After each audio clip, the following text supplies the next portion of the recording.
Good morning, students. Today we will read the second part of the story. We are not afraid to die if we can all be together.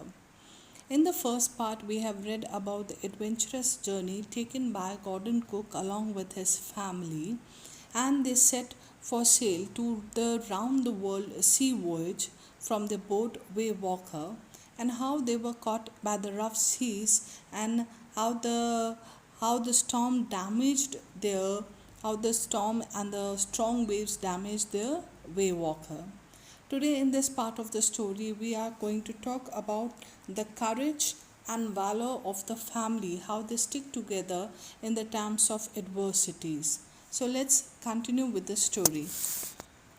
By morning on January 3, the pumps had the water level sufficiently under control for us to take 2 hours rest in rotation. So throughout the night January 2 they have been working hard to pump water from the boat, and then by January morning 3 the water level was receded, it was under control, and they got time that in rotation they can take 2 hours rest.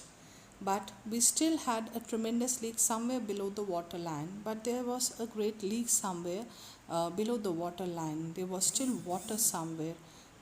On checking, I found that nearly all the boat's main rib frames were smashed down to the keel. And then he checks the that how the main rib frames, that is the ship's uh, timbers and all, they were smashed, they were badly broken to the keel. Keel is a base of the boat. Keel is a long piece of wood or a metal at the bottom of the boat that forms part of its structure and helps to keep the boat balanced in the water. But when the narrator checks it, Gordon Cook checks it, that where is the water coming from, how much damage is done. So he sees that to the bottom of the boat, even the base of the ship is badly damaged. In fact, there was nothing holding up a whole section of the starboard hull except a few cupboard partitions. So, in fact, there was so much damage done to the ship, to the boat, that the whole right side starboard, students have already told you it's a right side portion. So, the starboard hull was damaged, and except a few cupboard partitions, only some of the partitions of the cupboards made in the body of the ship was not broken. Otherwise there was a good amount of damage done because of the strong waves. We had survived for 15 hours since the wave hit, but Waywalker wouldn't hold together long enough for us to reach Australia. And now for 15 hours they were fortunate that they have struggled throughout the time, and they survived the Waywalker as well as the crew survived this storm. But then the Waywalker was so badly damaged that it would be difficult to hold that Waywalker to reach to Australia. I checked our charts and calculated that there were two small islands a few hundred kilometers to the east. So the captain, Gordon Cook, he goes to the chart room to check the calculations if there was something that can save them, because Waywalker was not in a condition to reach Australia. It would definitely get damaged with another storm coming, with another huge wave hitting it. So he checks on and calculates what can be done, and he sees that in the chat room he comes to know that there were two small islands a few hundred kilometers to the east direction. One of them, L.E. Amsterdam, was a French scientific base. So one was Al Amsterdam. Our only hope was to reach these pinpricks in the vast ocean. So they were hopeful knowing that an island is there, though it is a study scientific base of France. So they thought, the captain thought that this reaching out to this island is important, but unless the wind and sea abated. But then They can be fortunate to reach those islands only if the wind and the sea subside, if they decrease, the intensity, the force is decreased. So we could hoist sail. Hoist, that is to raise sail. Our chances would be slim indeed. So the chances are very small, unless the sea and the wind, the force is decreased or the wind subsides. The great wave had put our auxiliary engine out of action. In fact, the auxiliary engine, the supplement engine that the crew was carrying, it was also not working.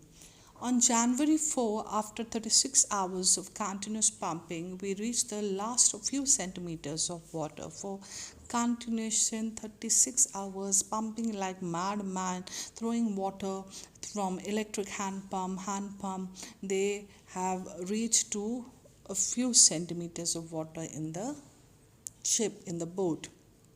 Now we had only to keep pace with the water still coming in. Now they have to be at the same speed. The same speed the water comes in, they have to keep control that whatever water comes in through the wave, that is being thrown out at that same speed only. We could not set any sail on the main mast. Now they could not set a sail on the main mast. Why? Because pressure on the rigging would simply pull the damaged section of the hull apart. So we hoisted the storm jib and headed for where I thought the two islands were. So why they couldn't place sail on the main mast? Because rigging is the ropes that support the mast and sail. So if they place the main mast, it would be difficult. Why? Because the whole ship, and especially the starboard side was badly damaged, and if this hoist the main sail, then it would be increasing the pressure. So rather than placing the main mast, the narrator thought, the author, the captain of the wave walker thought it would be good that they hoist the storm jib, that is a small triangular sail, and then they headed to the east direction to look for these two islands. Mary found some corned beef and cracker biscuit, and we ate our first meal in almost 2 days. These 2 days were full of struggle for them.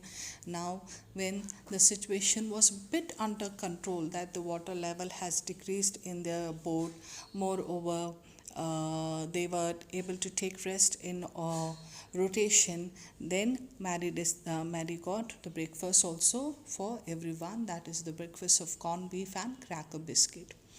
But our respite was short-lived. But then this relief was short-lived. At 4 p.m., black clouds began building up behind us. Within the hour, the wind was back to 40 knots and the seas were getting higher. Now this rest of having breakfast, the rest of taking rest for 2 hours, rest for in a rotation, that was really short-lived. It was just temporary. By evening 4, the black clouds were growing again, and again the wind, the speed grew, and it was 40 knots. And with the wind, the seas was rising. The waves were getting higher and higher. The weather continued to deteriorate throughout the night, and throughout the night the weather was getting worse and worse. And by dawn on January 5, our situation was again desperate. So January 5 morning, also the situation was extremely serious and dangerous. Why? Because the weather was growing bad, and with the bad weather, with the wind, the speed of the wind growing, and with the wind growing, the waves rising higher, they were in a bad situation. Then I went into Comfort Children. So the author, the narrator, goes to give an emotional support to the kids, to the children. John asks, "Daddy, are we going to die?" So the son questions father, because the son and daughter, they are grown up enough to understand that they are stuck in the middle of the sea, where they cannot reach out with the mayday calls, radio calls, and the seas are rising, the waves are rising, and the wave walker is badly damaged. So the son questions that, are we going to die?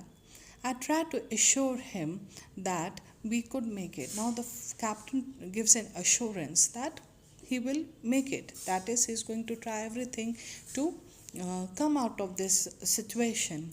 But Daddy, he went on, we aren't afraid of dying if we can all be together, you and Mummy, Sue and I. So the son was very optimistic, enthusiastic. He said to father, he gave courage to father, saying that we are not afraid of dying, that we are not afraid of dying if we together as a family are going to face this adversity and going to fight it. So I'm not afraid to die. We will make an effort to come out of this storm, to come out of this bad weather and save the boat as well as the family. So he was very optimistic and instills hope in father. I could find no words with which to respond. So the father was lack of vocabulary. He did not know how to react to his son's thought. But I left the children cabins determined to fight the sea with everything I had. Now the captain was all determined. With all my strength, with all my knowledge of 16 years that he had practiced, he has to make sure that everything I would do to save the crew and the wave walker. To protect the weakened starboard side, I decided to heave to. Now he decided that the starboard side is weak. The condition of the starboard side, the right side of the ship, was weak. It was poor. So he decided to heave to. Heave to means to stop or reduce speed. When it comes to ship or anything, that is to stop or reduce speed. With the undamaged port hull facing the oncoming waves. So he decided that first he is going to reduce the speed. Second, he decided that uh, he is going to move the ship in such a way that the oncoming waves, the waves are taken in by the undamaged part of the boat. Using an improvised anchor of heavy nylon rope and two 22-liter plastic barrels of paraffin. So he using an improvised sea anchor of heavy nylon rope and two 22-liter plastic barrels of paraffin. So what did the narrator do? Narrator took the thick nylon rope to tie two 22-liter wax drums and used this as an anchor to reduce the speed of the ship. That evening, Mary and I sat together holding hands as the motion of the ship brought more and more water. So Mary and the narrator were very dejected and depressed. Why? With every wave, the water was coming in the ship. So they were depressed and they were holding hands in the evening, and the broken planks and water is coming from the broken planks, that is the timber. We both felt the end was very near, so they were very dejected because Wave Walker was not in the condition to reach to Australia, and they were heading towards the two islands. So they were scared that with water coming in the ship, they might sink also. So they were in a dejected and depressed state. But Wave Walker rode out of the storm, and by the morning of January 6, with the wind easing, I tried to get a reading on the sextant. So by January 6, Wave Walker had come out of the storm, and by morning January 6, the wind was also reduced. It eased. I tried to get a reading on the sextant, that is, the narrator determined the direction by measuring an angle on the sextant. Back in the chat room, I worked on wind speeds, changes of course, drift and current in an effort to calculate our position. So the narrator goes to chat room and he considers on the speed of the wind and the changes of the direction, the movement and the direction, the movement of the ship and the direction of the movement of the waves. He has to work in an effort to calculate our position, and he has to work on he has to calculate the direction that the ship should take, the position that the ship should head to.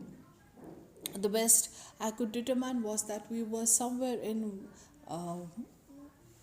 150,000 kilometers of ocean looking for a 65-kilometer wide island. So he understood reading those chat room. In the chat room, he understood the going through the calculations of the speed of the ship and the westerly winds blowing in the Indian Ocean. Everything he made it to understand that there was somewhere 15,000 kilometers in the wide ocean. Then they are looking for an island that is just 65 kilometers wide. While I was thinking, so moving painfully joined me while he was working on this chart room and calculating things. Daughter comes in. The left side of her head was now very swollen, and her blackened eyes narrowed to slits, and her left side of the head had altogether swollen badly with the injury that she got when the waves hit the ship, and her eyes were altogether black, and she could merely open her eyes. She gave me a card she had made. So she had designed a card for the father, and she hands over this card to the father. On the front, she had drawn caricatures of Mary and me with the words of caricatures, that is comical figures. So in the front of the card, she has made comical figures of parents, that is Mary and the narrator. Yeah, some funny people, did they make you laugh? I laughed a lot as well. So it was written that these are funny people, and I laughed as I see them. Inside was a message, oh, how I love you both. So this card is to say thank you and let's hope for the best. So the daughter Sue has written a message for the father, that how she loves both Mary and father, and how she is thankful for the fight or the struggle they are facing in the sea to save them and the crew. And then she's hopeful, she's optimistic that the father would come out of it. Somehow we had to make it, and somehow the narrator was determined that yes, for my kids, I have to make it. I have to escape this bad situation or the terrible situation that they are stuck in. That is to save them and the crew. I checked and we checked my calculations. So, time and again, the narrator is working many times on the calculations. We had lost our main compass, and I was using a spare which had not been corrected for magnetic variation. So, the main compass was lost when the waves had hit the ship. And now they had the spare compass, but then the magnetic variation was, there was an error in the magnet of that compass. I made an allowance for this and another estimate of the influence of the westerly currents which flow through this part of the Indian Ocean. So he took into consideration that this compass has an error, its magnet is not working, but keeping this into consideration and keeping the force of the currents that flow in Indian Ocean, he did some calculation, he made some estimate. About about 2 p.m. I went on deck and asked Larry to steer a course of 185 degrees. So 2 p.m. he goes and announces to Larry that they had to head to the course of 185 degrees. If we were lucky, I told him with the conviction I did not feel, we could expect to see the island at about 5 p.m. He said if we are going to be fortunate, then by 5 p.m. we would be expecting an island. But then he was not confident. He did not have conviction. He did not have that strong belief, because the magnet of the compass was wrong. He was just using his experience of 16 years he had in British waters. So he was just making those calculations. Then with a heavy heart I went below, climbed on my bunk and amazingly dozed off. So very dejectedly he goes to his cabin and goes to his bed and then sleeps. When I woke, it was 6 p.m. and growing dark. And when he wakes up, it was 6 and it was dark. I knew we must have missed the island, and with the sail we had left, we couldn't hope to beat back into the westerly winds. Now he was somewhere sure that it's 6, it's dark, they have definitely missed an island. Moreover, they do not have that sail left, and with the starboard side badly damaged of wave walker, he knew that it would be very difficult to beat the westerly winds. and he was all very sad and pessimistic that now things would go worse.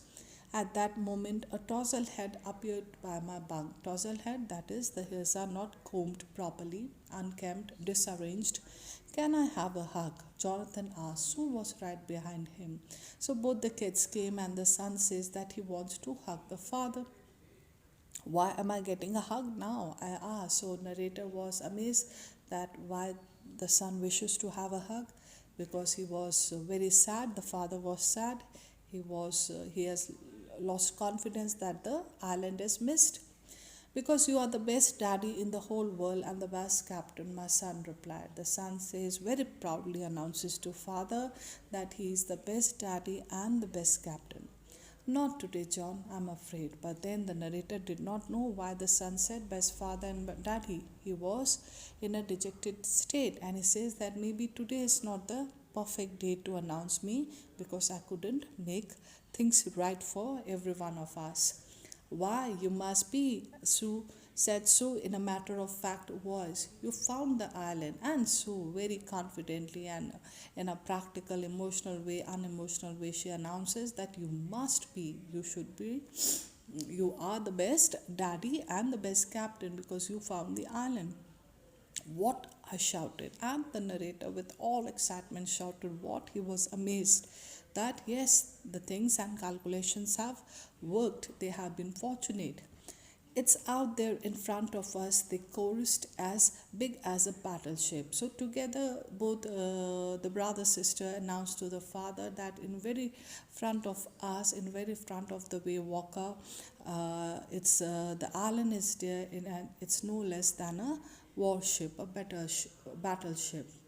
I rushed on deck and gazed with relief at the stark outline of LE Amsterdam. And he rushes with all excitement to deck, and he looks with relief that he saw the clear outline of the island Amsterdam.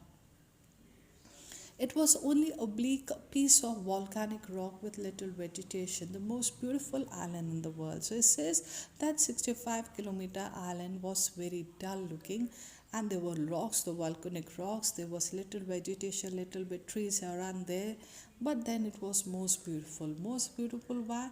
Because they were able to escape from a near death, and they were able to come out of this struggle, this fight with the seas, the fight with the waves, and their life was saved. So they were very fortunate, and he announces that it is the most beautiful island.